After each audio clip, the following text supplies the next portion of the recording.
Welcome to the Library of Sound. Please enjoy today's presentation of Book 20 from the Iliad by Homer, translated into English by Samuel Butler.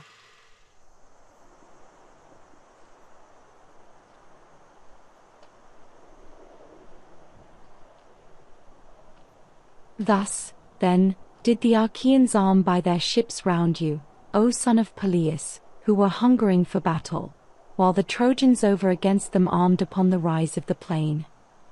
Meanwhile Jove from the top of Menedald Olympus bade Themis gather the gods in council, whereon she went about and called them to the house of Jove.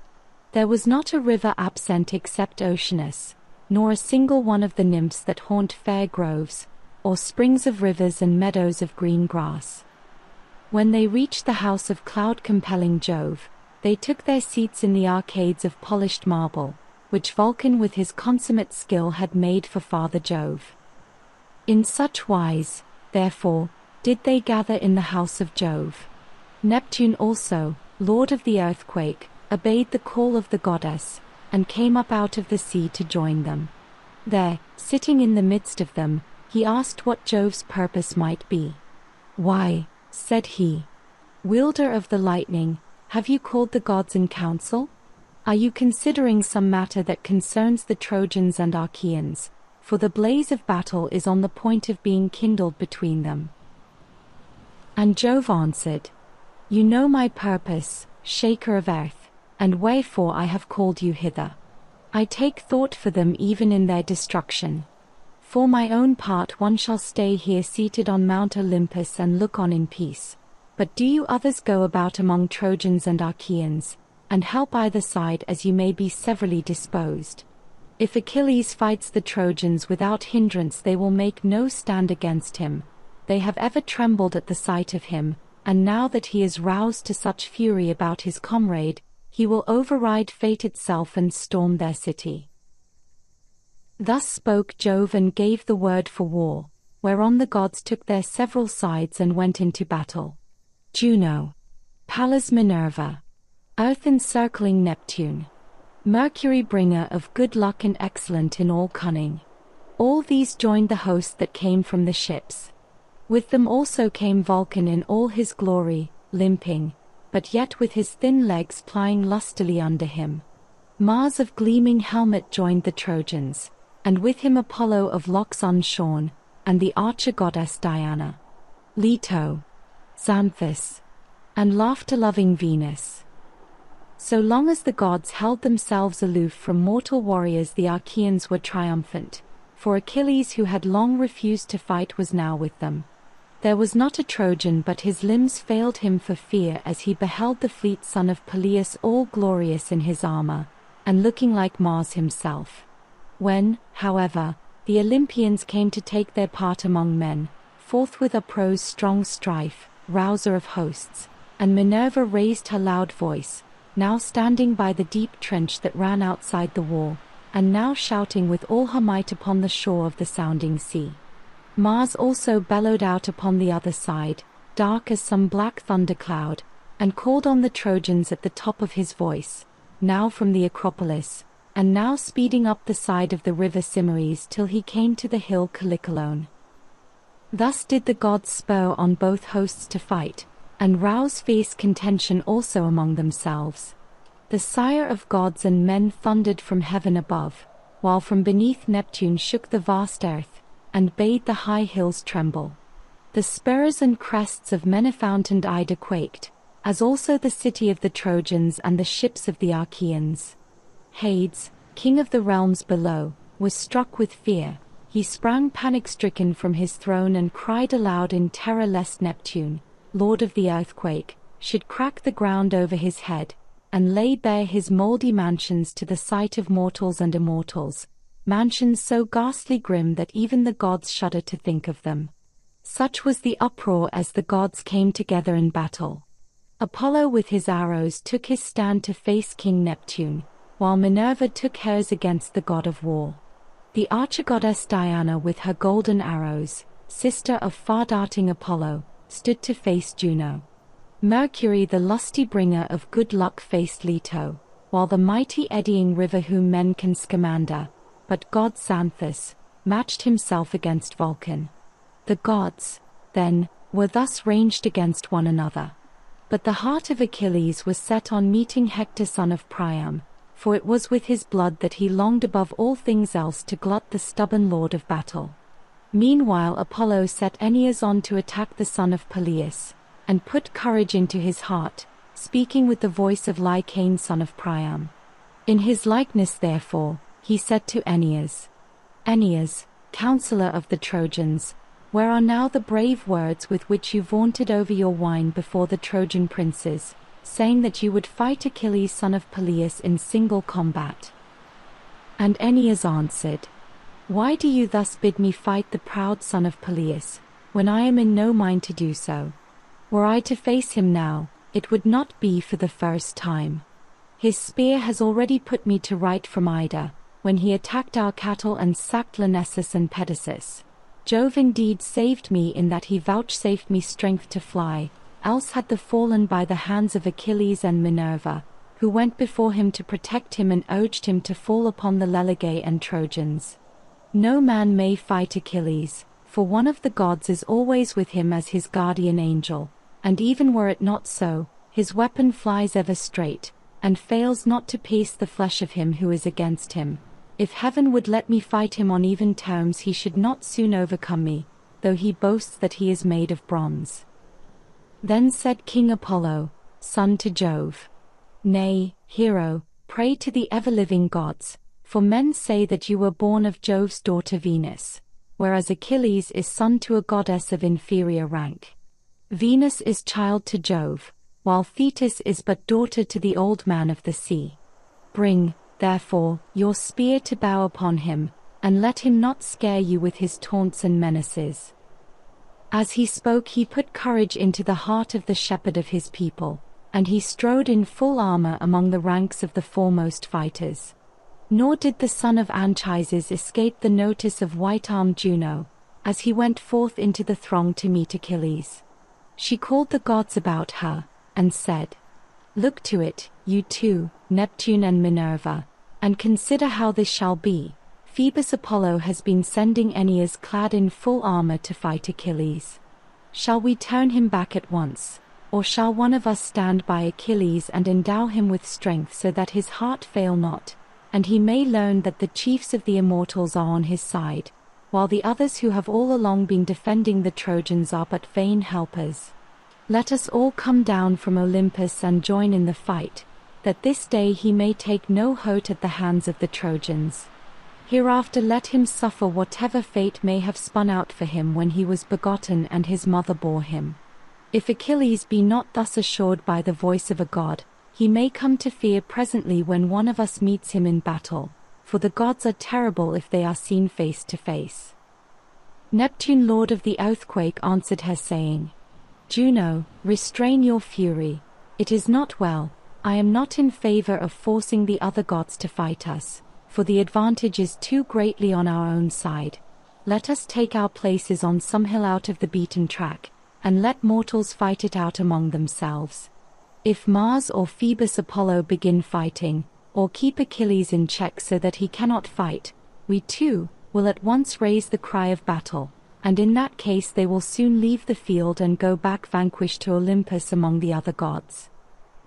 With these words the dark-haired god led the way to the high earth barrow of Hercules, built round solid masonry, and made by the Trojans, and Pallas Minerva for him fly to when the sea monster was chasing him from the shore onto the plain. Here Neptune and those that were with him took their seats, wrapped in a thick cloud of darkness. But the other gods seated themselves on the brow of Callicolone round you, O Phoebus, and Mars the waster of cities. Thus did the gods sit apart and form their plans, but neither side was willing to begin battle with the other, and Jove from his seat on high was in command over them all. Meanwhile the whole plain was alive with men and horses, and blazing with the gleam of armor.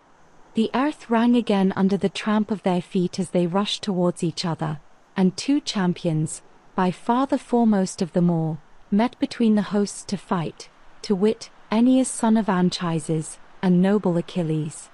Aeneas was first to stride forward in attack, his doughty helmet tossing defiance as he came on. He held his strong shield before his breast, and brandished his bronze spear. The son of Peleus from the other side sprang forth to meet him, like some fierce lion that the whole countryside has met to hunt and kill. At first he bodes no ill, but when some daring youth has struck him with a spear, he crouches open-mouthed, his jaws foam, he roars with fury. He lashes his tail from side to side about his ribs and loins, and glares as he springs straight before him, to find out whether he is to slay or be slain among the foremost of his foes. Even with such fury did Achilles burn to spring upon Aeneas. When they were now close up with one another, Achilles was first to speak. "Aeneas," said he, "why do you stand thus out before the host to fight me? Is it that you hope to reign over the Trojans in the seat of Priam? Nay, though you kill me, Priam will not hand his kingdom over to you. He is a man of sound judgment, and he has sons of his own. Or have the Trojans been allotting you a domain of passing richness, fair with orchard lawns and cornlands, if you should slay me? This you shall hardly do. I have discomfited you once already. Have you forgotten how when you were alone I chased you from your herds helter-skelter down the slopes of Ida? You did not turn round to look behind you, you took refuge in Lyrnessus, but I attacked the city, and with the help of Minerva and Father Jove I sacked it and carried its women into captivity, though Jove and the other gods rescued you. You think they will protect you now, but they will not do so. Therefore I say go back into the host, and do not face me, or you will rue it. Even a fool may be wise after the event." Then Aeneas answered, "Son of Peleus, think not that your words can scare me as though I were a child. I too, if I will, can brag and talk unseemly. We know one another's race and parentage as matters of common fame, though neither have you ever seen my parents nor I yours. Men say that you are son to noble Peleus, and that your mother is Thetis, fair-haired daughter of the sea. I have noble Anchises for my father, and Venus for my mother. The parents of one or other of us shall this day mourn a son, for it will be more than silly talk that shall part us when the fight is over. Learn, then, my lineage if you will, and it is known to many. In the beginning Dardanus was the son of Jove, and founded Dardania, for Ilias was not yet stablished on the plain for men to dwell in, and her people still abode on the spurs of Menefount and Ida. Dardanus had a son, King Erichthonius, who was wealthiest of all men living. He had 3,000 mares that fed by the water meadows, they and their foals with them. Boreas was enamored of them as they were feeding, and covered them in the semblance of a dark-maned stallion.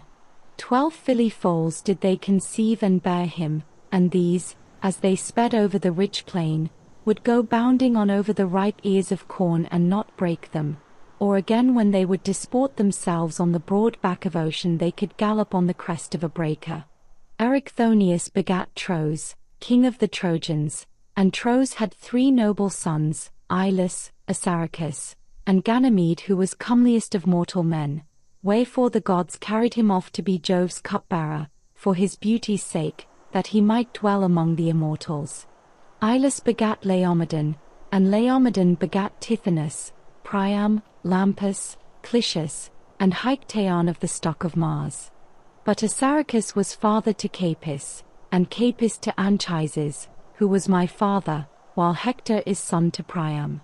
Such do I declare my blood and lineage, but as for valor, Jove gives it or takes it as he will, for he is lord of all. And now let there be no more of this prating in mid-battle as though we were children. We could fling taunts without end at one another, 100-oared galley would not hold them. The tongue can run all with us and talk all wise, it can go here and there, and as a man says, so shall he be gainsaid. What is the use of our bandying hard like women who when they fall foul of one another go out and wrangle in the streets, one half true and the other lies, as rage inspires them? No words of yours shall turn me now that I am fain to fight, therefore let us make trial of one another with our spears. As he spoke he drove his spear at the great and terrible shield of Achilles, which rang out as the point struck it. The son of Peleus held the shield before him with his strong hand, and he was afraid, for he deemed that Aeneas's spear would go through it quite easily, not reflecting that the gods' glorious gifts were little likely to yield before the blows of mortal men. And indeed Aeneas's spear did not pierce the shield, for the layer of gold, gift of the god, stayed the point. It went through 2 layers, but the god had made the shield in 5, 2 of bronze, the 2 innermost ones of tin, and 1 of gold. It was in this that the spear was stayed. Achilles in his turn threw, and struck the round shield of Aeneas at the very edge, where the bronze was thinnest. The spear of Pelian ash went clean through, and the shield rang under the blow. Aeneas was afraid, and crouched backwards, holding the shield away from him. The spear, however, flew over his back, and stuck quivering in the ground, after having gone through both circles of the sheltering shield. Aeneas, though he had avoided the spear, stood still, blinded with fear and grief because the weapon had gone so near him. Then Achilles sprang furiously upon him, with a cry as of death and with his keen blade drawn, and Aeneas seized a great stone, so huge that 2 men, as men now are, would be unable to lift it, but Aeneas wielded it quite easily. Aeneas would then have struck Achilles as he was springing towards him, either on the helmet, or on the shield that covered him, and Achilles would have closed with him and dispatched him with his sword, had not Neptune, lord of the earthquake, been quick to mark, and said forthwith to the immortals, "Alas, I am sorry for great Aeneas, who will now go down to the house of Hades, vanquished by the son of Peleus. Fool that he was to give ear to the counsel of Apollo. Apollo will never save him from destruction. Why should this man suffer when he is guiltless, to no purpose, and in another's quarrel? Has he not at all times offered acceptable sacrifice to the gods that dwell in heaven? Let us then snatch him from death's jaws, lest the son of Saturn be angry should Achilles slay him. It is fated, moreover, that he should escape, and that the race of Dardanus, whom Jove loved above all the sons born to him of mortal women, shall not perish utterly without seed or sign. For now indeed has Jove hated the blood of Priam, while Aeneas shall reign over the Trojans, he and his children's children that shall be born hereafter." Then answered Juno, "Earthshaker, look to this matter yourself, and consider concerning Aeneas, whether you will save him, or suffer him, brave though he be, to fall by the hand of Achilles son of Peleus.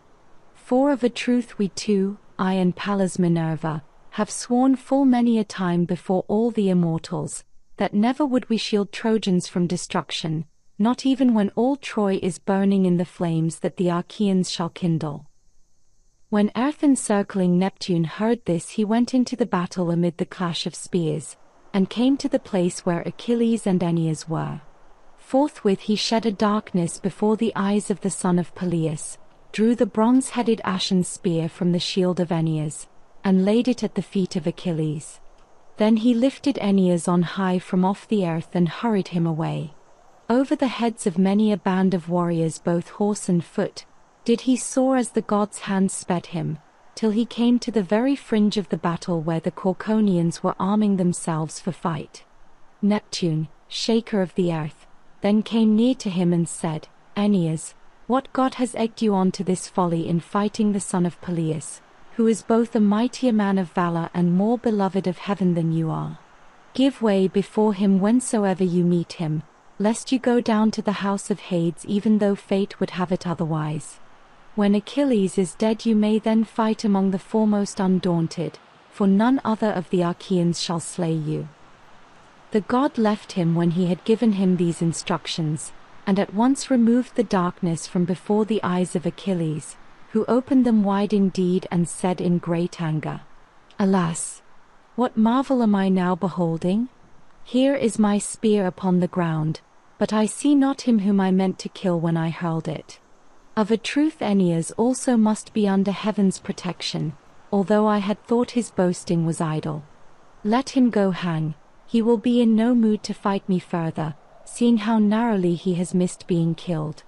I will now give my orders to the Danaans and attack some other of the Trojans."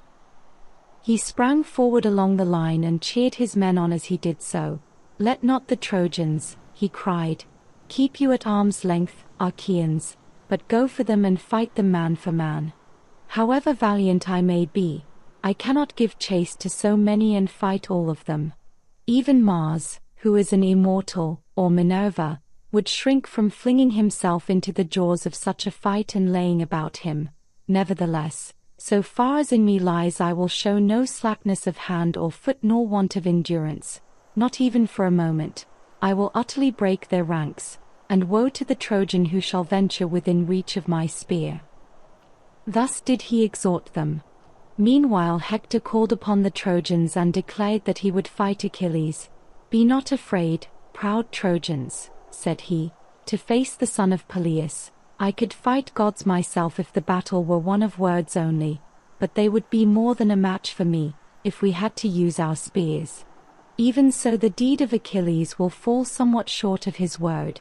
He will do in part, and the other part he will clip short. I will go up against him though his hands be as fire, though his hands be fire and his strength iron." Thus urged, the Trojans lifted up their spears against the Achaeans, and raised the cry of battle as they flung themselves into the midst of their ranks. But Phoebus Apollo came up to Hector and said, "Hector, on no account must you challenge Achilles to single combat. Keep a lookout for him while you are under cover of the others and away from the thick of the fight. Otherwise he will either hit you with a spear or cut you down at close quarters." Thus he spoke, and Hector drew back within the crowd, for he was afraid when he heard what the god had said to him. Achilles then sprang upon the Trojans with a terrible cry, clothed in valor as with a garment. First he killed Iphicon son of Otrynteus, a leader of much people whom a Naiad nymph had borne to Otrynteus, waster of cities, in the land of Hyde under the snowy heights of Mount Tmolus. Achilles struck him full on the head as he was coming on towards him, and split it clean in two, whereon he fell heavily to the ground, and Achilles vaunted over him, saying, "You Helo, son of Otrynteus, mighty hero, your death is here, but your lineage is on the Gygaean lake where your father's estate lies, by Hyllus, rich in fish, and the eddying waters of Hermus." Thus did he vaunt, but darkness closed the eyes of the other. The chariots of the Achaeans cut him up as their wheels passed over him in the front of the battle, and after him Achilles killed Demoleon, a valiant man of war and son to Antenor. He struck him on the temple through his bronze-cheeked helmet. The helmet did not stay the spear, but it went right on, crushing the bone so that the brain inside was shed in all directions, and his lust of fighting was ended. Then he struck Hippodamas in the midriff as he was springing down from his chariot in front of him, and trying to escape. He breathed his last, bellowing like a bull bellows when young men are dragging him to offer him in sacrifice to the king of Hellas, and the heart of the earthshaker is glad. Even so did he bellow as he lay dying. Achilles then went in pursuit of Polydorus son of Priam, whom his father had always forbidden to fight because he was the youngest of his sons, the one he loved best, and the fastest runner. He, in his folly and showing off the fleetness of his feet, was rushing about among front ranks until he lost his life, for Achilles struck him in the middle of the back as he was darting past him. He struck him just at the golden fastenings of his belt and where the two pieces of the double breastplate overlapped. The point of the spear pierced him through and came out by the navel, whereon he fell groaning onto his knees, and a cloud of darkness overshadowed him as he sank holding his entrails in his hands. When Hector saw his brother Polydorus with his entrails in his hands and sinking down upon the ground, a mist came over his eyes, and he could not bear to keep longer at a distance. He therefore poised his spear and darted towards Achilles like a flame of fire. When Achilles saw him, he bounded forward and vaunted, saying, "This is he that has wounded my heart most deeply and has slain my beloved comrade. Not for long shall we two quail before one another on the highways of war." He looked fiercely on Hector and said, "Draw near, that you may meet your doom the sooner." Hector feared him not and answered, "Son of Peleus, think not that your words can scare me as though I were a child. I too if I will can brag and talk unseemly. I know that you are a mighty warrior, mightier by far than I, nevertheless the issue lies in the lap of heaven whether I, worse man though I be, may not slay you with my spear, for this too has been found keen ere now. He hurled his spear as he spoke, but Minerva breathed upon it, and though she breathed but very lightly she turned it back from going towards Achilles, so that it returned to Hector and lay at his feet in front of him. Achilles then sprang furiously on him with a loud cry, bent on killing him, but Apollo caught him up easily as a god can, and hid him in a thick darkness. Thrice did Achilles spring towards him spear in hand, and thrice did he waste his blow upon the air. When he rushed forward for the fourth time as though he were a god, he shouted aloud saying, "Hound, this time too you have escaped death, but of a truth it came exceedingly near you. Phoebus Apollo, to whom it seems you pray before you go into battle, has again saved you. But if I too have any friend among the gods I will surely make an end of you when I come across you at some other time. Now, however, I will pursue and overtake other Trojans." On this he struck Dryops with his spear, about the middle of his neck, and he fell headlong at his feet. There he let him lie and stayed Demuchus son of Philetor, a man both brave and of great stature, by hitting him on the knee with a spear. Then he smote him with his sword and killed him. After this he sprang on Laogonus and Dardanus, sons of Bias, and threw them from their chariot, the one with a blow from a thrown spear, while the other he cut down in hand-to-hand fight. There was also Tros the son of Alastor. He came up to Achilles and clasped his knees in the hope that he would spare him and not kill him but let him go, because they were both of the same age. Fool, he might have known that he should not prevail with him, for the man was in no mood for pity or forbearance but was in grim earnest. Therefore when Tros laid hold of his knees and sought a hearing for his prayers, Achilles drove his sword into his liver, and the liver came rolling out, while his bosom was all covered with the black blood that welled from the wound. Thus did death close his eyes as he lay lifeless. Achilles then went up to Mulius and struck him on the ear with a spear, and the bronze spearhead came right out at the other ear. He also struck Achilles son of Agenor on the head with his sword, which became warm with the blood, while death and stone fate closed the eyes of Achilles. Next in order the bronze point of his spear wounded Deucalion in the forearm where the sinews of the elbow are united, whereon he waited Achilles' onset with his arm hanging down and death staring him in the face. Achilles cut his head off with a blow from his sword and flung it helmet and all away from him, and the marrow came oozing out of his backbone as he lay. He then went in pursuit of Rigmus, noble son of Pares, who had come from fertile Thrace, and struck him through the middle with a spear which fixed itself in his belly, so that he fell headlong from his chariot.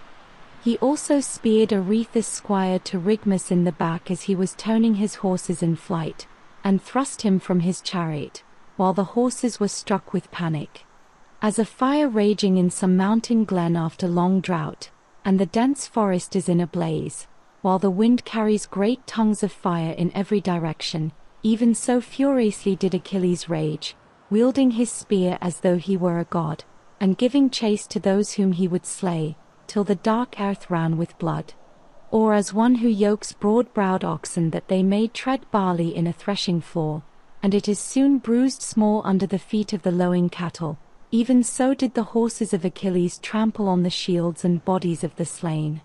The axle underneath and the railing that ran round the car were bespattered with clots of blood thrown up by the horses' hoofs, and from the tires of the wheels. But the son of Peleus pressed on to win still further glory, and his hands were bedrabbled with gore.